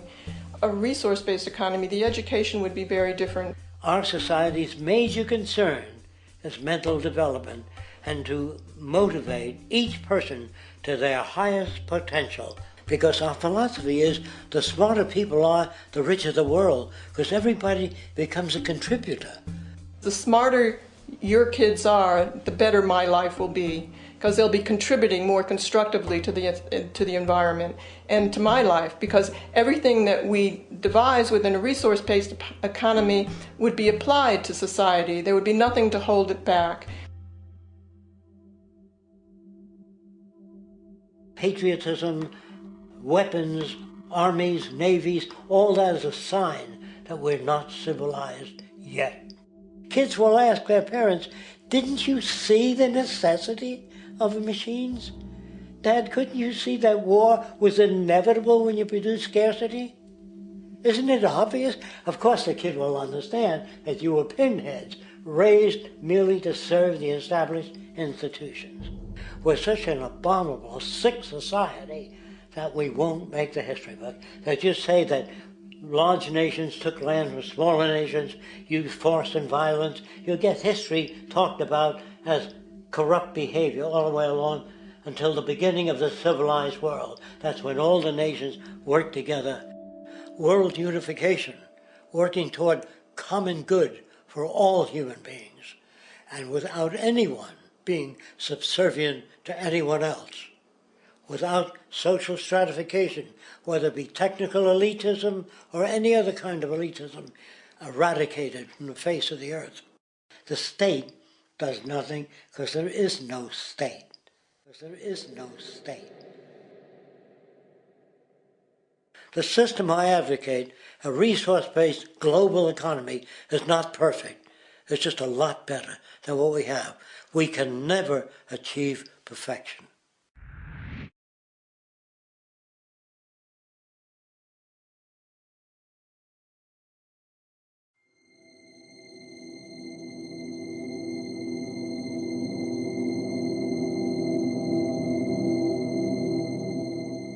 The social values of our society, which has manifested in perpetual warfare, corruption, oppressive laws, social stratification, irrelevant superstitions, environmental destruction, and a despotic, socially indifferent, profit-oriented ruling class, is fundamentally the result of a collective ignorance of two of the most basic insights humans can have about reality: the emergent and symbiotic aspects of natural law. The emergent nature of reality is that all systems, whether it is knowledge, society, technology, philosophy, or any other creation, will, when uninhibited, undergo fluid, perpetual change. What we consider commonplace today, such as modern communication and transportation, would have been unimaginable in ancient times. Likewise, the future will contain technologies, realizations, and social structures that we cannot even fathom in the present. We have gone from alchemy to chemistry, from a geocentric universe to a heliocentric, from believing that demons were the cause of illness to modern medicine. This development shows no sign of ending, and it is this awareness that aligns us and leads us on a continuous path to growth and progress. Static, empirical knowledge does not exist. Rather, it is the insight of the emergence of all systems we must recognize. This means we must be open to new information at all times, even if it threatens our current belief system and hence identities. Sadly, society today has failed to recognize this, and the established institutions continue to paralyze growth by preserving outdated social structures. Simultaneously, the population suffers from a fear of change, for their conditioning assumes a static identity, and challenging one's belief system usually results in insult and apprehension, for being wrong is erroneously associated with failure,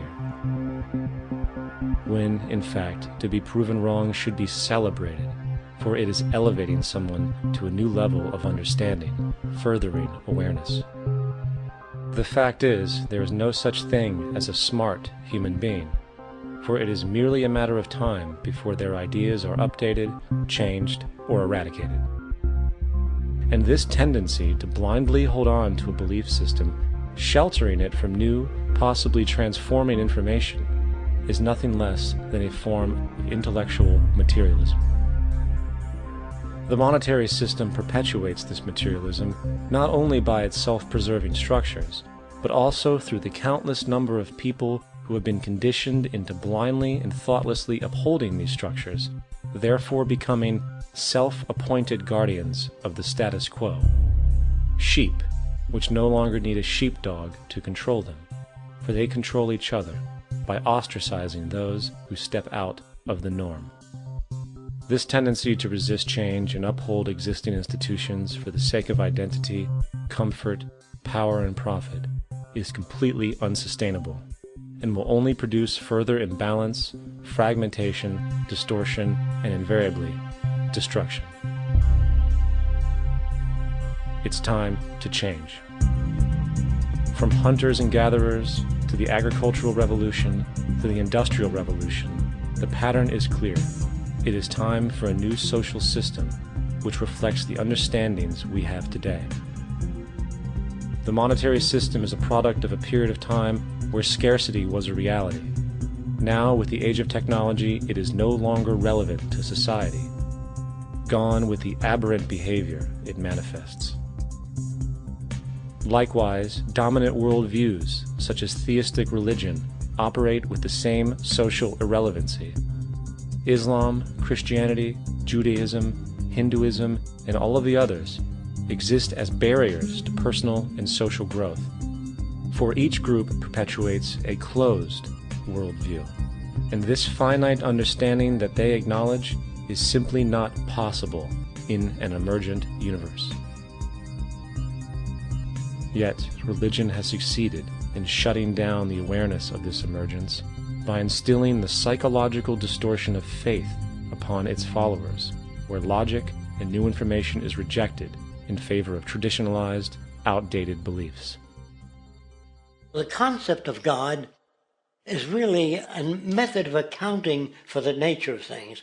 In the early days, people didn't know enough about how things formed, how nature worked, so they invented their own little stories. And they made God in their own image. A guy that gets angry. When people don't behave right, he creates floods and earthquakes. They say it's an act of God. A cursory glance at the suppressed history of religion reveals that even the foundational myths themselves are emergent culminations, developed through influence over time. For example, a cardinal doctrine of the Christian faith is the death and resurrection of Christ. This notion is so important that the Bible itself states, "And if Christ be not risen, then is our preaching vain, and your faith is also vain."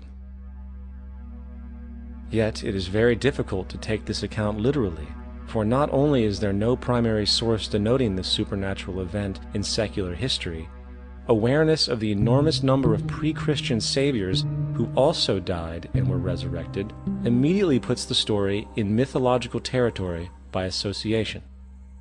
Early church figures such as Tertullian went to great lengths to break these associations, even claiming that the devil caused the similarities to occur, stating in the 2nd century, "The devil, whose business is to pervert the truth, mimics the exact circumstance of the divine sacraments.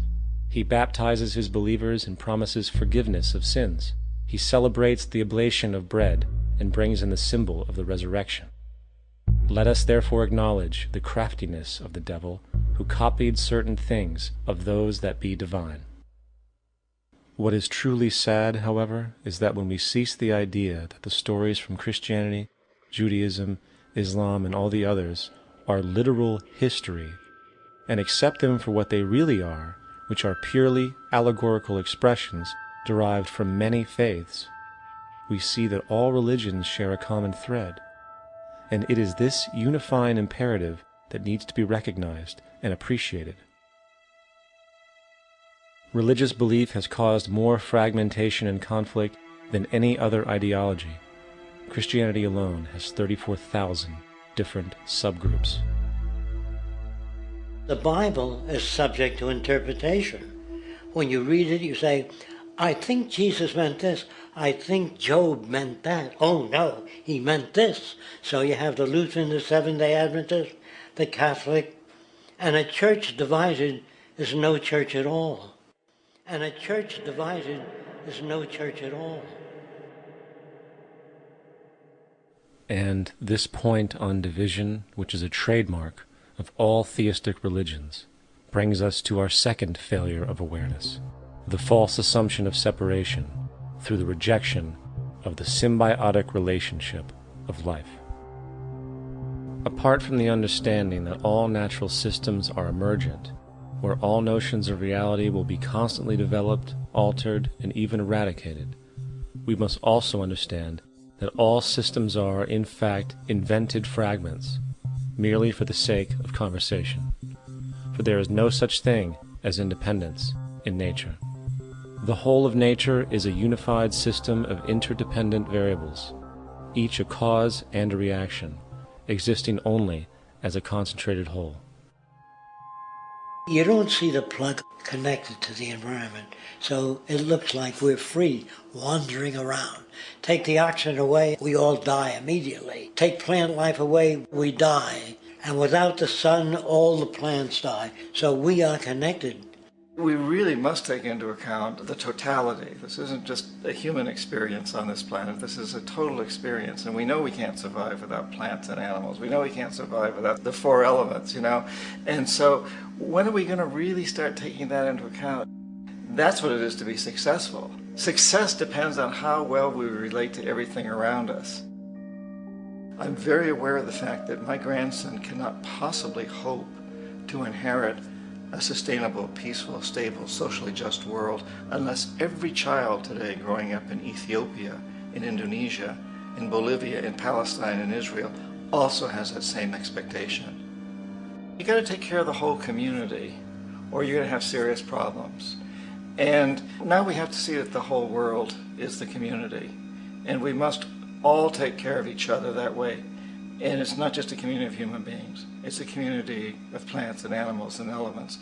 And we really need to understand that. That's what's going to bring us joy, too, and pleasure. That's what's missing in our lives right now. We can call it spirituality, but the fact of the matter is joy comes from that bliss of connectedness. That's our God spirit. That's that side of ourselves that really feels it. And you can feel it deep inside you. It's this amazing, wonderful feeling. And you know it when you get it. You don't get it from money. You get it from connection. Now, if that isn't a hazard to this country,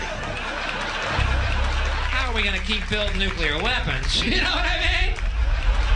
What's going to happen to the arms industry when we realize we're all one? It's going to fuck up the economy. The economy that's fake anyway. The economy that's fake anyway. The economy that's fake anyway. The economy that's fake anyway. The economy that's fake anyway. Which would be a real bummer. You can see why the government's cracking down on the idea of experiencing unconditional love.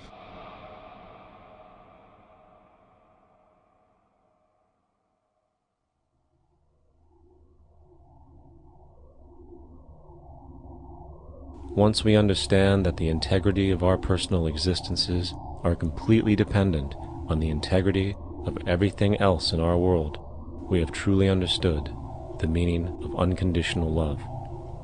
For love is extensionality, and seeing everything as you and you as everything can have no conditionalities. For, in fact, we are all everything at once. If it's true that we're all from the center of a star, every atom in each of us from the center of a star, then we're all the same thing. Even a Coke machine or a cigarette butt in the street in Buffalo is made out of atoms that came from a star. They've all been recycled thousands of times, as have you and I. And therefore, it's only me out there. So what is there to be afraid of? What is there that needs solace-seeking? Nothing. There's nothing to be afraid of because it's all us. The trouble is we have been separated by being born and given a name and an identity and being individuated. We've been separated from the oneness, and that's what religion exploits, that people have this yearning to be part of the overall one again. So they exploit that. They call it God. They say he has rules. And I think it's cruel. I think you can do it absent religion.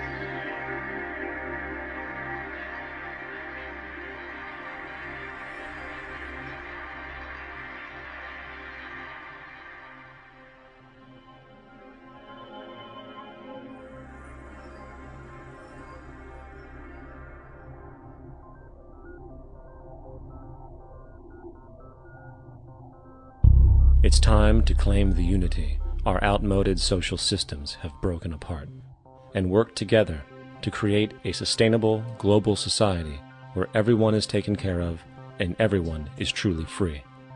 Your personal beliefs, whatever they may be, are meaningless when it comes to the necessities of life. Every human being is born naked, needing warmth, food, water, shelter. Everything else is auxiliary. Therefore, the most important issue at hand is the intelligent management of the Earth's resources. This can never be accomplished in a monetary system, for the pursuit of profit is the pursuit of self-interest, and therefore imbalance is inherent. Simultaneously, politicians are useless, for our true problems in life are technical, not political. Furthermore, ideologies that separate humanity, such as religion, need strong reflection in the community in regard to its value, purpose, and social relevancy. Hopefully, through time, religion will lose its materialism and basis in superstition and move into the useful field of philosophy. The fact is, society today is backwards, with politicians constantly talking about protection and security rather than creation, unity, and progress. The U.S. alone now spends about $500 billion annually on defense. That is enough to send every high school senior in America to a four-year college. In the 1940s, the Manhattan Project produced the first true weapon of mass destruction. This program employed 130,000 people at an extreme financial cost. Imagine what our life would be like today if that group of scientists, instead of working on a way of killing people, worked on a way to create a self-sustaining, abundant world. Life today would be very, very different if that was their goal. Instead of weapons of mass destruction, it is time to unleash something much more powerful. Weapons of mass creation. Our true divinity is in our ability to create, and armed with the understanding of the symbiotic connections of life, while being guided by the emergent nature of reality, there is nothing we cannot do or accomplish. Of course, we face strong barriers in the form of established power structures that refuse to change. At the heart of these structures is the monetary system. As explained earlier, the fractional reserve policy is a form of slavery through debt, where it is literally impossible for society to be free. In turn, free market capitalism in the form of free trade uses debt to imprison the world and manipulate countries into subservience to a handful of large business and political powers. Apart from these obvious amoralities, the system itself is based on competition, which immediately destroys the possibility of large-scale collaborations for the common good, hence paralyzing any attempt at true global sustainability. These financial and corporate structures are now obsolete, and they must be outgrown. Of course, we cannot be naive enough to think that the business and financial elite are going to subscribe to this idea, for they will lose power and control. Therefore, peaceful yet highly strategic action must be taken. The most powerful course of action is simple. We have to alter our behavior to force the power structure to the will of the people. We must stop supporting the system.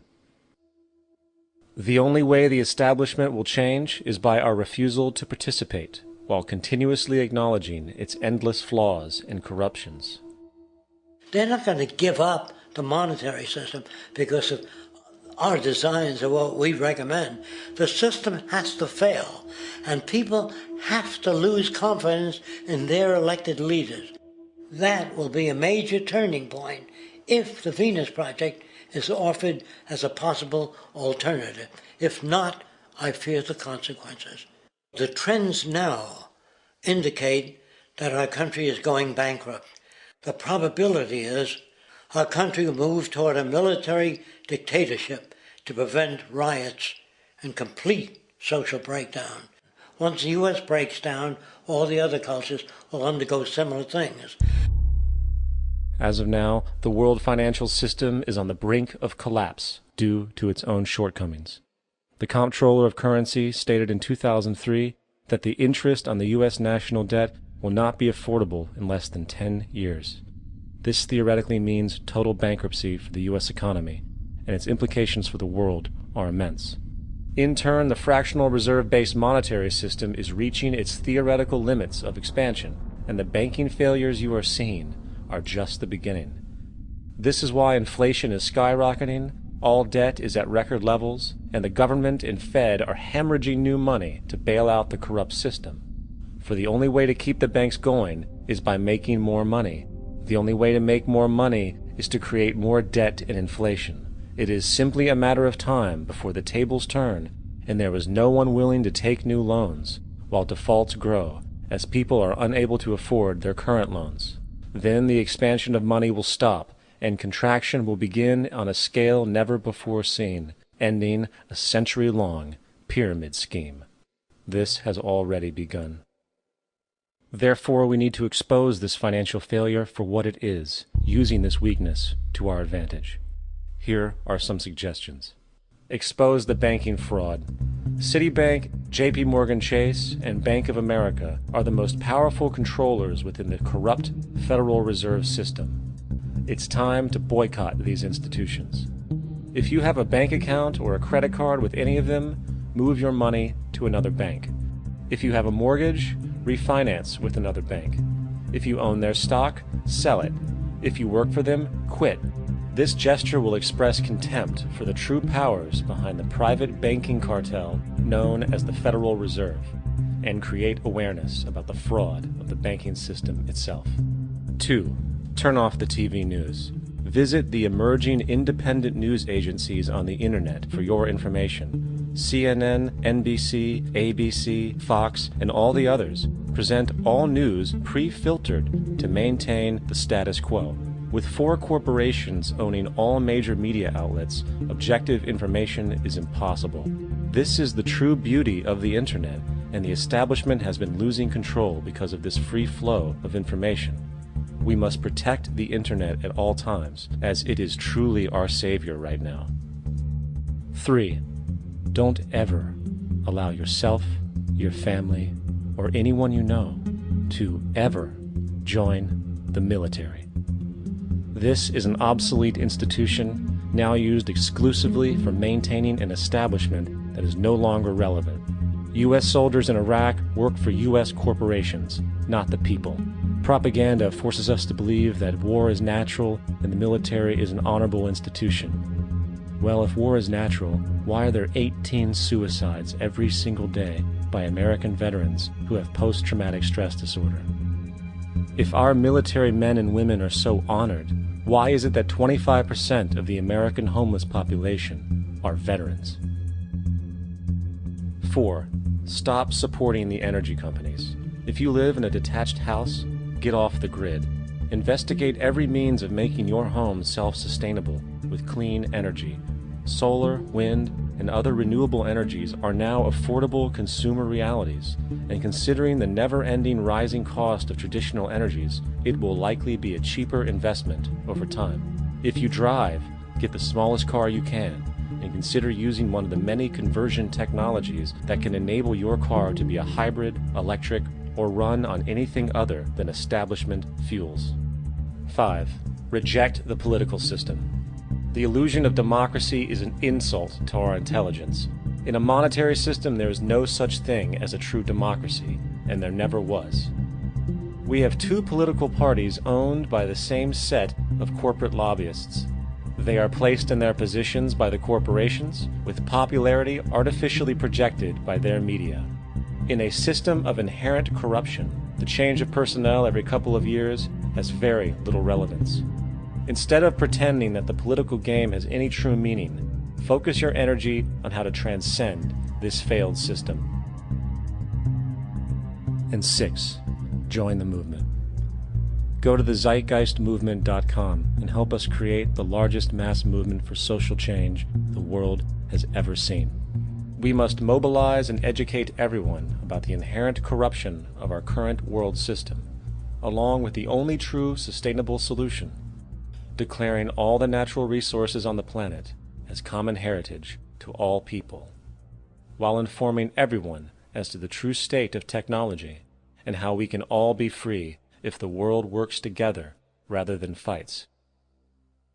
The choice lies with you.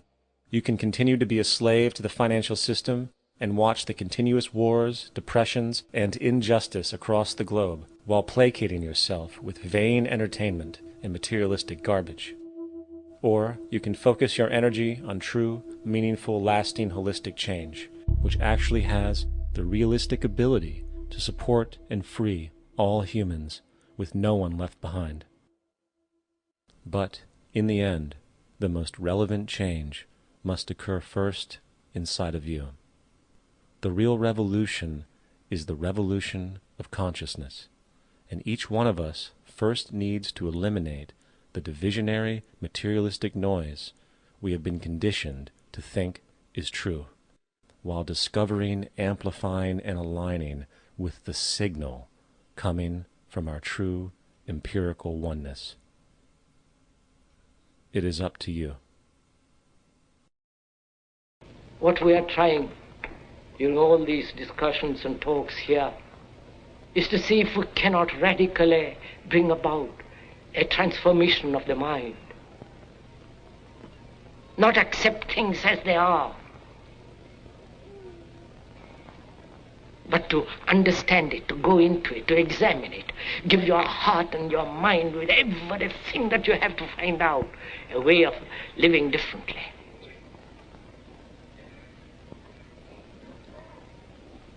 But that depends on you and not somebody else.